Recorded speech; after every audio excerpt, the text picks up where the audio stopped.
ची विशेष बातमी.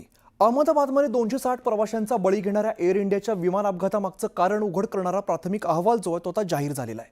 या अहवालामध्ये विमानाच्या दोन्ही इंजिनचा इंधन पुरवठा ठप्प झाल्याने या विमानाचा अपघात झाल्याचं उघड झालंय. पण नेमकं इंधन पुरवठा ठप्प कसा झाला, ही कोणाची चूक होती की कट होता, असे अनेक सवाल आता उपस्थित केले जात आहेत.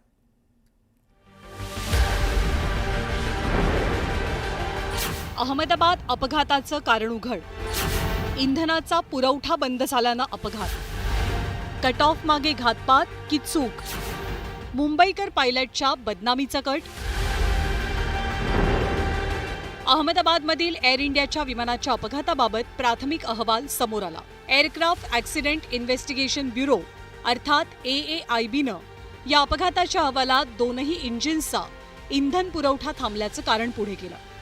त्यामुळे दोन्ही इंजिन्स हवेतच बंद पडली आणि विमान कोसळल्याचा निष्कर्ष काढण्यात आला.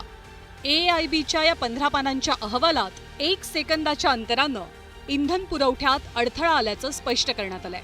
इंजिन कट ऑफ स्विच परिस्थितीत गेल्यानं इंजिनामध्ये इंधन पुरवठा बंद झाला.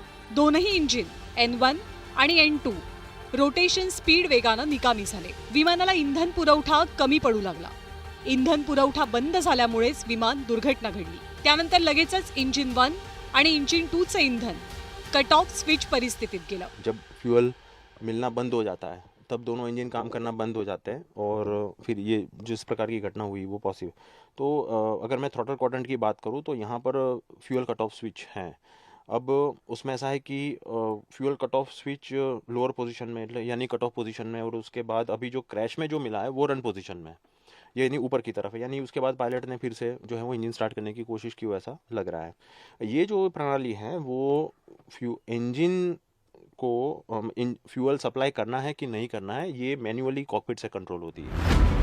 या अहवालामध्ये पायलट आणि को पायलट यांच्यातल्या संवादाचा तपशील दिला गेला. विमान अपघात ज्यावेळी झाला तेव्हा को पायलट विमान चालवत असल्याचं समोर आलं.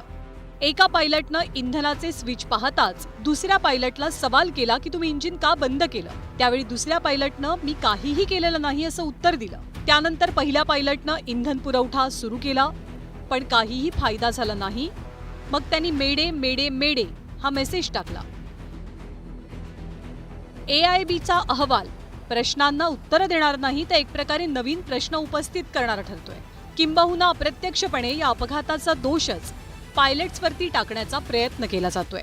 अगर पायलट ने स्विच बंद किया है तो कौन से पायलट ने किया, क्या ये कॉकपिट वॉइस रिकॉर्डिंग में है कि नहीं. दूसरी बात, अगर मुझे एक स्विच ऑन करके या दूसरा स्विच गिराने में ही 3 सेकंड लगते हैं तो 1 सेकंड के अंदर दोनों कैसे गिर गए, ये दूसरा क्वेश्चन.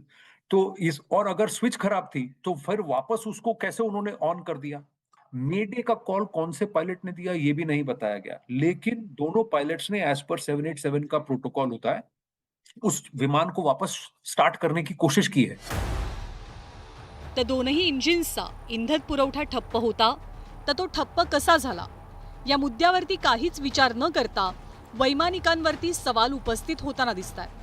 त्यामुळे मुंबईकर कॅप्टन सुमित सबरवाल आणि को पायलट क्लाइव्ह कुंदर यांच्या बदनामीचा तर हा प्रयत्न नाही ना, असाही प्रश्न उपस्थित होतोय.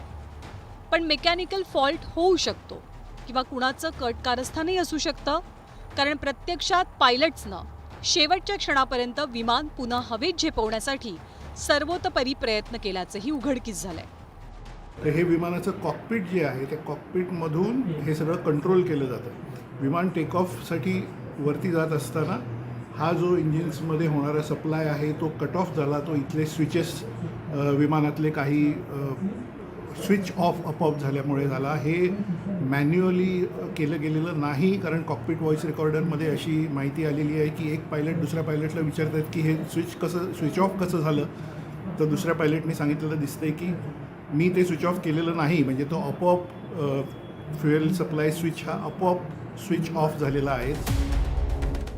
या विमान अपघाताला 1 महिना उलटून गेल्यानंतर प्राथमिक तपास अहवाल प्राप्त झालाय. पण या अहवालानंतरही अनेक प्रश्न अनुत्तरित आहेत. त्यामुळे इंजिनचा इंधन पुरवठा कसा बंद झाला, तो कुणी केला, हा मेकॅनिकल फॉल्ट होता की अपघात की घातपात, अशा अनेक प्रश्नांची उत्तरं मिळणं गरजेचं आहे. शरद जाधव, न्यूज 18 लोकमत, मुंबई.